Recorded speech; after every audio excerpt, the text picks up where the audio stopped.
driven by community.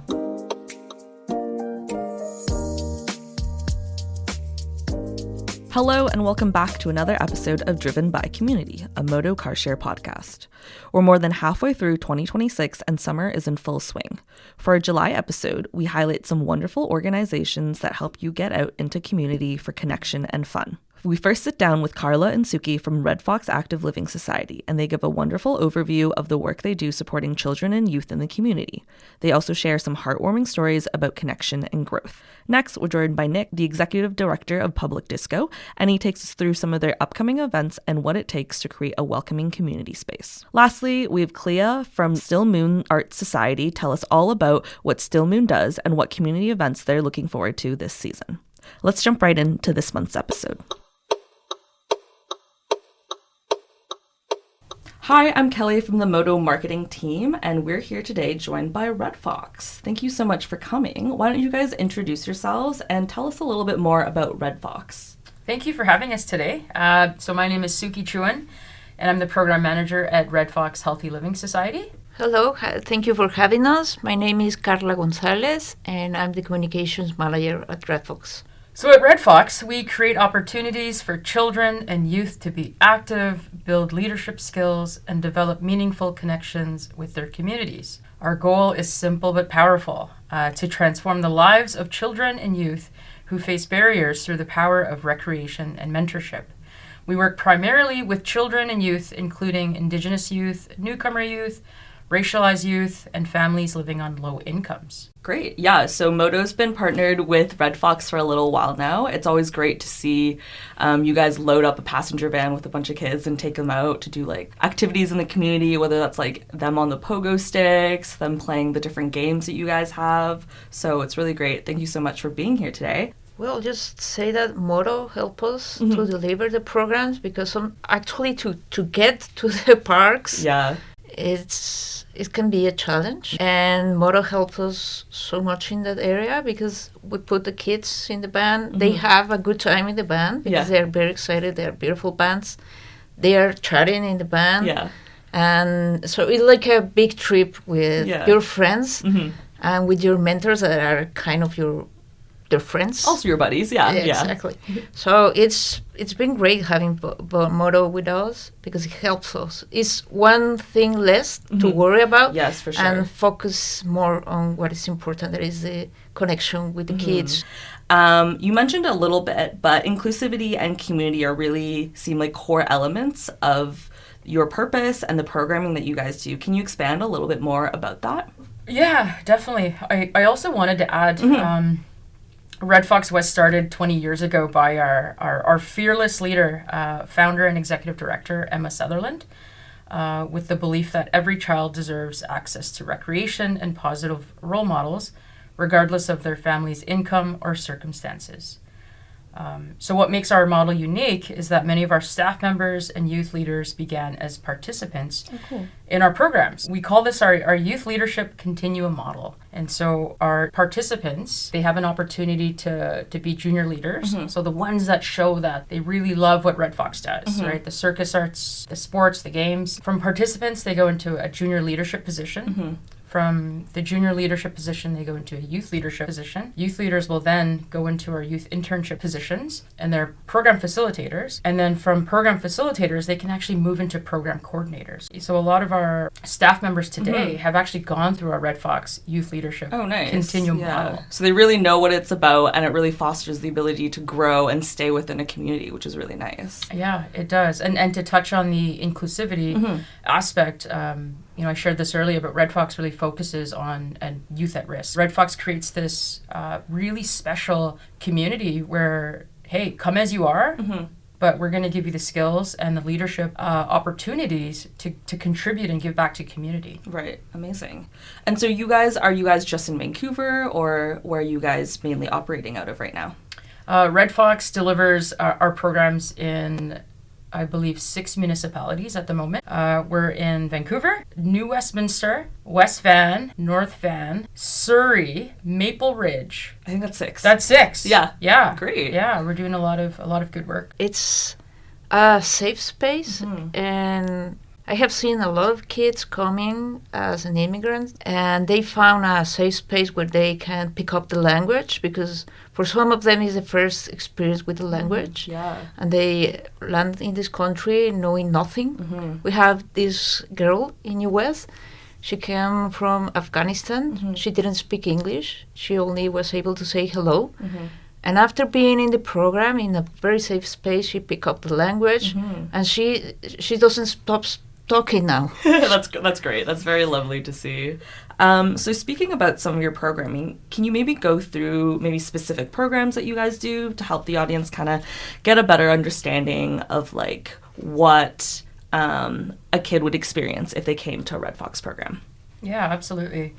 Our programs combine recreation, leadership development, mentorship, and community engagement. So for our younger children, that might look like our active play programs, where they can stay active, build friendships, and develop physical literacy skills over time.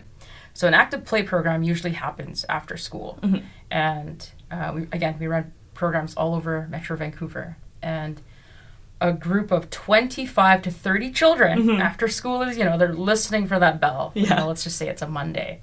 They know Red Fox is happening. So they're so excited to like run down to the gym and like they stand in line, and our staff members take the attendance. So that's one component, active play for the children. And the children are ages 6 to 13 years old. Okay, cool, yeah. We run this program called Seed Generation, and it's for ages 12 to 18. There's a key focus on certification training. So babysitting, food safe, first aid, nonviolent crisis intervention. There's a land stewardship component. Okay, cool. They're volunteering in their community. We're going on active adventures. And when I say active adventures, Lynn Canyon, Capilano Suspension Bridge, we're canoeing, we're trail walking. We're also delivering workshops on leadership and life skills, and we're focusing heavily on safety. So that's transit safety, self-defense. Carla has led a few self-defense sessions for us. Healthy relationships workshops. Again, leadership and media literacy. Very important. Yeah, I feel like those are all good skills for kids to develop, and to be able to do it with other kids in a community, I think is so important. So I still run programs from time to time. I run a program called Safe and Sound out of Musqueam. So we work with the Musqueam youth. And there's times where there's lower numbers, so I'll just drive my own car. And I would say my car is, it's okay. It fits like 5 people comfortably. And the days where I drive my car, they're like, "Where's the Modo? Suki, why didn't you bring the Modo?" Because going back to what Carla said, like you're in a car or you're in a van with your friends, and they're in control of the playlist. They're queuing up songs. Oh, that's lovely. So they don't really get to experience that within their their own families. Yeah. So again, big shout out to Modo. I'm glad. I guess my last question is, what are some events or programming that is coming up that maybe our audience can kind of participate in or look forward to? Yeah, the special event that we have coming up would be on Saturday, July 4th from 11 to 3 at Cole Harbour Community Centre as part of their summer kickoff event. Cool, nice, and for folks who love circus arts, sports, games, Our team will be there with all the equipment, pogo sticks, stilt walking. Yeah, it's a really fun time for both children and families because they get to experience circus arts together. It's not just, families dropping off their children and coming back a few hours later. They're doing activities Everyone's together. Involved, right? If folks want to keep up to date with what Red Fox is doing or maybe support you guys, how do they find you? How do they reach you? Well, they can find us on internet. Yes. So we have our social media and our website, when we are publishing continuously the programs that we're going to have for the summer and special events. So, yeah. Thank you for your support, truly. We are happy to give it. So, cool. Thank you so much. Thank you. Now changing lanes. Hi everyone, my name is Katie. I am with the marketing team at Modo, and I'm here with Nick. Nick, maybe you want to give us a short intro of who you are and what you do? Hi, thanks for having me. Yeah. My name's Nick. I'm the executive director and founder of Public Disco Society, event producer in the city. I have a long history of activating public space with organizations such as Vancouver Mural Festival, Car Free Day Society, and more. I've been doing this for about 10 years with Public Disco now. It's our 10-year anniversary season. Yeah, congrats. And throwing parties in unconventional spaces for another 5-10 years before that, probably. Awesome. Tell us a little bit about Public Disco and how it got started. So we started 10 years ago. Yeah. The first one was actually probably 11 years ago. It was unbranded. It was, I had another organization called Groundwork. We did monthly listening parties for music producers in the city. And we started, because I was working for Car Free Day at the time, doing social media. And through that got connected to a stage at Car Free Day.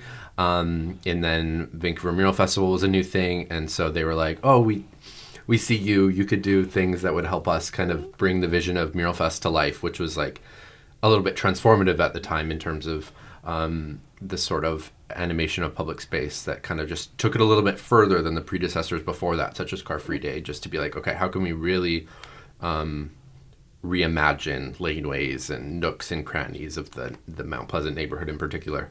And so with the first Mural Festival, I did something even bigger in terms of a laneway activation. And it was called the Laneway Oasis at Vancouver Mural Festival. Oh, I love that. And in the year following that, there was a Viva Refresh grant through the City of Vancouver's Street Activations Department. And so we came up with a Public Disco concept to do a series.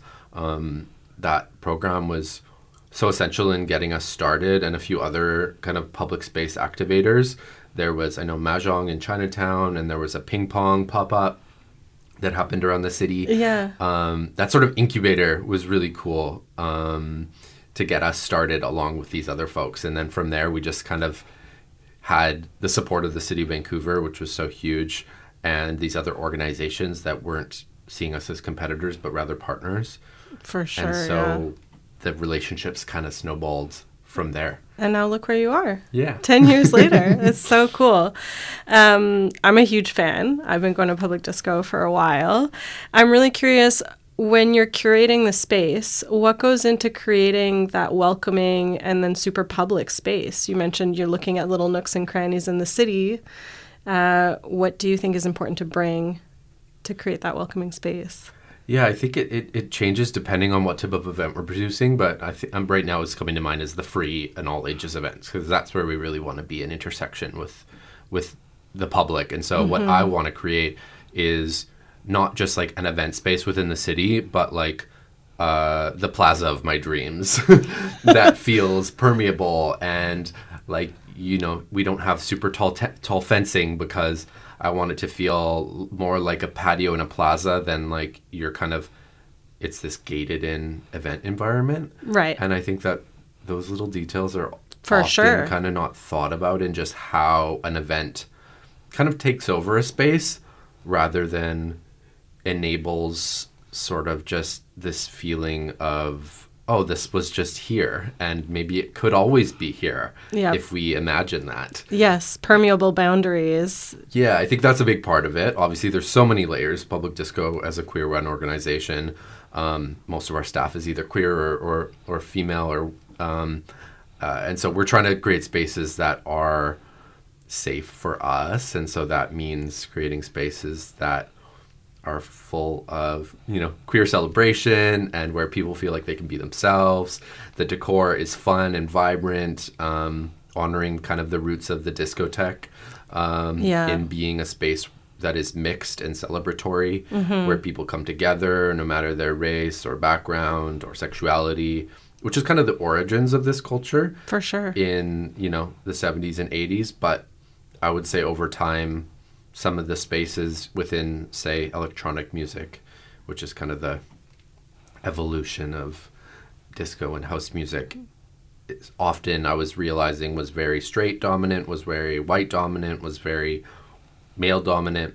And so how do we create a public space where queer people, where people of color, where women feel safe? And so it's like harm reduction is a big important part. How do we have visible harm reduction teams and visible queer performers and decor that feels inviting. Just all these little things that make it feel like it's a space for you, not just for, you know, who usually feels welcome in a nightclub or something like that. Yeah, that archetype. And I think it kind of goes with this whole movement away from nightclubs and is posing these larger questions around how do we want to still gather in that post nightclub era. Yeah, in the daytime. In different times of day, in different types of spaces. And, you know, the underground electronic scene in Vancouver has become a lot more diverse, a lot more queer, and it's still an incubator of the DJs that play at public disco in public space. And so we still need to find ways to kind of nurture that ecosystem as well as like this sort of more unconventional daytime stuff also being important. Yeah. It's all different pieces. Yeah. What I love about public disco is that you can go and you don't necessarily have to just dance. There's tons of other activities to do, which also to me feels like a more inclusive, accessible space. You can go, you can often play chess. Yeah. You can color.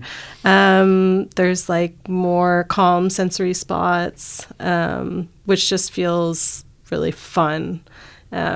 And different from a nightclub where you're like, you go and you dance. Yeah, and you might not be able to hear other people to even connect and make a new friend. Yeah. So I think those social spaces are something that a lot of events lack. Even when you're looking at a lot of street closures around the city, you've got a street full of market vendors, but where do people connect with each other? Yeah. Where do people stop and linger? Sometimes those spaces are lacking. For sure. And so I always try and be intentional in terms of where are people going to have different types of experiences at this event. And I think that's a form of, you know, being welcoming to different types of people. Yeah. Because I've got friends that are super outdoorsy and they'll go to hiking in the morning and then they'll come to public disco in the afternoon. And they might not even spend more than a couple minutes on the dance floor. Yeah. And that's okay. Yeah, that's great. Yeah. They're still interacting with music and supporting, you know, what we do and buying a drink at the bar maybe, be it non-alcoholic or alcoholic. And then that is supporting us paying DJs to be there. For sure. It's all just... Come and vibe. You don't need to dance. Enjoy the togetherness. But definitely dancing encouraged. Yeah, there's a lot of people that like to dance. So summer is here. And there's lots of stuff going on for public disco this summer. Do you want to chat about some of the events you have coming up? Most notably a 10-year anniversary at the end of the summer. Yeah, I'd love to. So we've got lots of exciting things coming up on July 5th. It's our first edition of the summer for the Gastown Streetside Sessions, which is our partnership with the Gastown BIA and the City of Vancouver to bring music to 3 zones within the Gastown pedestrian zone. Very cool. And so we'll be doing 3 of those once a month, kind of at the beginning of the month on a Sunday. And so we've got 3 different stages of 3 different sounds. This is a more family-friendly, hangout, casual, like enjoy the pedestrian zone with some music, grab a drink at a cafe, sit on a patio. It's a really special vibe and it's a nice complement to what we do outside of it. Yeah. And then we've got our next ticketed 19 plus event is at the City Center Artist Lodge, the transformed motel that everybody loves on Main Street, enjoying it while we can. Yeah. You know, every year we're like, is it going to get torn down? Please stay. But we're appreciative for having this space and for Nickolas Wealth, you know, allowing Vancouver Mural Festival to start with, to work with the Narrow Group to transform this space into an event space and reimagine it. And at first we only thought maybe we'd have it for 3 years. I was a part of the team that kind of first transformed it. And so seeing it still activated now is still really exciting despite us being sad about the eventual closure. But after that, we've got 2 weeks later our Pride Block Party. And so that's the biggest ticketed street party for Pride in the city. Over 3,000 guests taking over unconventional, transformed industrial laneways, parking lots, and streets with 2 stages of music. Can confirm it's a lot of fun. It's a really cool activation, and we can't wait to be back there in that space in Mount Pleasant. And then at the end of August, we've got our block party in outside the Vancouver Art Gallery Plaza. That is an all vinyl, free, all ages event with a vintage market, a record market. So people can come and browse different records for sale, which is always really cute. I should also note at all of these events, we've got our new Public Disco 10-year anniversary pop-up shop. We've got exciting drops kind of for each event, including that last one that kind of goes with the record sale theme. So I'm excited about that. And then our 10-year anniversary festival that we've just launched is coming to the Shipyards District in North Vancouver. Really excited to be working with a lot of great partners in the city of North Vancouver to make this happen.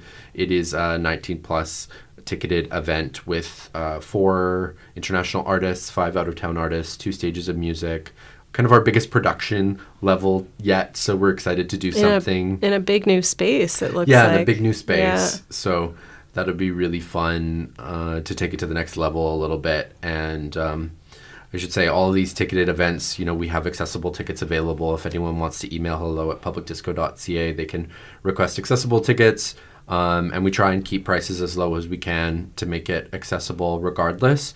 And any funds from these events help support the free event. So it's kind of a nice format that we've created where it's all supporting the overarching mission of connecting people through music. Yeah. So 10 years of public disco, what do you envision for the next 10 years? Oh my goodness.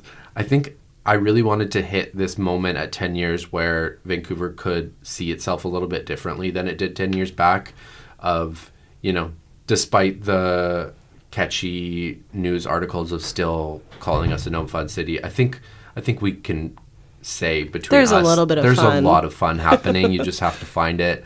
And I want people to think about public disco as being a leader within that landscape. And I think getting to this point now, I can confidently feel like that's happening and that we're inspiring other people to start to do this. And so I think in 10 years, I'd love to see other organizations doing what I'm doing now. And then for us to be scaling up to a new level where, we're something that people from outside of Vancouver see as being a great reason to visit Vancouver and to do something unique, to see a really exciting international artist in a unique public space in Vancouver that feels distinctly Vancouver. That would be kind of a dream for 10 years. And like I said, for other people to be doing what we're doing now, because I want to live in that city. I think we all probably do, where there is music around corners and that we are not so afraid of noise. I think cities, especially in North America, are afraid of noise and see it as a negative. When you travel the world and you think about the elements that make these cities dynamic and vibrant, you have to put up with a little bit of noise. A little music never hurt anyone. Yeah. I think. I hope. Hearing protection is important. Yes, though. yeah. But Get you know what I mean? earplugs. Within proper hours. Of course, yeah. And in proper zones. Yeah. Like we're seeing right now, there's patios playing music nonstop on Granville Street. Yep. And that's not usually allowed. Yeah. But look what it's contributing to creating. Sure, it might not be my favorite vibe as a queer, not terribly FIFA supporting person, but regardless, people are out and enjoying themselves. And that is a great thing for this movement of thinking about how do we make our cities more vibrant and fun, playful. I'm with you on that. Yeah. Okay. Thank you so much, Nick. For everyone out there, go to a public disco event this summer. Go support. Thank you so much. Thanks Take for care. having me. See you on the dance floor. Yeah. Looking forward to it. Now changing lanes. Hi everyone, it's Fatima from the marketing department, and today we're joined by Clea from Still Moon Art Society. Hi Clea, thanks so much for coming. Hi Fatima, it's great to be here. Why don't you go ahead and tell us what is Still Moon Art Society? Well, Still Moon Art Society is a charity in East Vancouver's Renfrew-Collingwood neighborhood that has been operating for about 24 years now.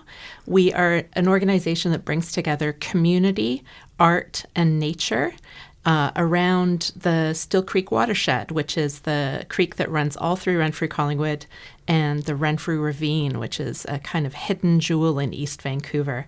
We were started by a working artist who moved into the neighborhood about 24 years ago, and she was in love with the ravine from the first moment she saw it, but she was very dismayed to see how much garbage was in it because people were just using it as a trash heap. So she thought, what can I do as an artist to try and make a difference to this ravine and to the community? So she started this organization that uses art to bring community together to both see and appreciate the nature in the community, but also to come together to clean up the creek and to plant, more plants and remove invasives and take care of the creek that we're on. So since then, the programming has grown from a annual festival, which was sort of the beginning of it all, and a couple of community cleanups a year. And now we have year-round programming, and we have regular stewardship events, regular eco-art, natural dye events. We have several kind of art spaces we've created on the banks of the creek around the community.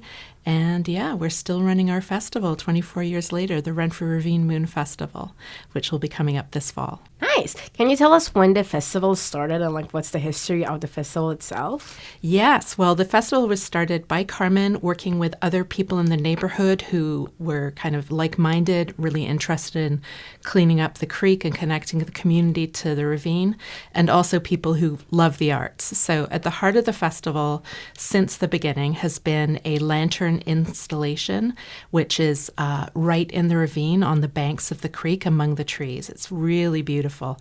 And it's used as a way to bring people into nature. And also a lot of the lanterns celebrate nature. So we have lots of animal lanterns, plant lanterns, as well as some interesting, more kind of conceptual art lanterns that are also in there. And it's always been, since the beginning, it's been heavily engaged with the community. So we partner with the local high school. We often have over 100 volunteers from Windermere High School. Shout out to Windermere. And we also run lantern making workshops with Windermere. So usually those Windermere students create a large lantern installation themselves, which becomes part of the display. And, Carmen has also, since the beginning, we've been in partnership with the Renfrew Park Community Association and the community center there that provides a ton of support on the logistical side, providing all the chairs, the use of the park, and all the facilities. So again, it's always since the beginning been kind of coming together of all these different neighborhood groups. Yeah, and we also have many local artists who have ties to the community, have lived in the community or worked in the community, who have been kind of coming back year after year. But it's also evolved a bit over time. We like to have new stuff every year and give new emerging artists chance to get involved and showcase their work. That's great. I love that. And the festival is in September, am I right? That's right. Sweet. I'm personally excited to see how it turns out. It's going to be amazing. Well, since the podcast is kind of more focused on summer, what are the kind of events and programs that you folks have during the summer? Yes, summer is a great time for us because the weather is so nice and all the plants are growing and it's just a lovely time of year to get outside. So we actually do almost all of our programming outside in local parks and green spaces. Where we run a lot of our events is a natural dye garden that we co-created with the community. And in there, we grow all kinds of plants that have pigments that can be used for natural dyeing. So we have indigo, madder, coreopsis, marigold, and a ton of other stuff. It's a beautiful space that a lot of people in the neighborhood just like to walk through to see the flowers and hear the bird song. And that's where we host natural dye workshops, natural dye learning sessions. That's amazing. Personally admire that how dedicated you still are to why someone was created in the first place. I admire that and I love that. And the classes sound so fun. I might come to the natural dye class at some point. You'll see me around. I hope you will.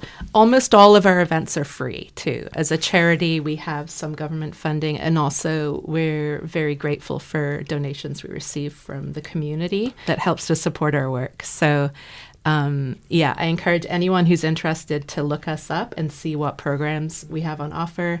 Anyone, especially if you're coming from East Vancouver or West Burnaby or especially Renfrew Collingwood, we're close by. Our programs are free. A lot of them you can register, up until the day of. And we have a lot of variety in our activities. We have a number of ways people can find us. So on the internet, our website is www.stillmoonarts.ca, where you can also find us on Facebook or Instagram at Still Moon Arts.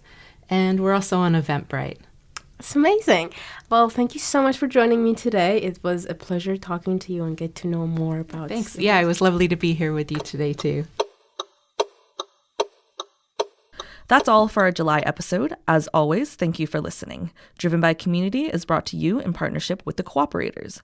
Modo members can take full advantage of preferred rates to the Cooperators Member Benefits Program. Check out the Modo Perks page for more details. Driven by Community was edited by Kelly Zhang and produced by Katie Lamond, Fatima Porsayed, and Jane Hope.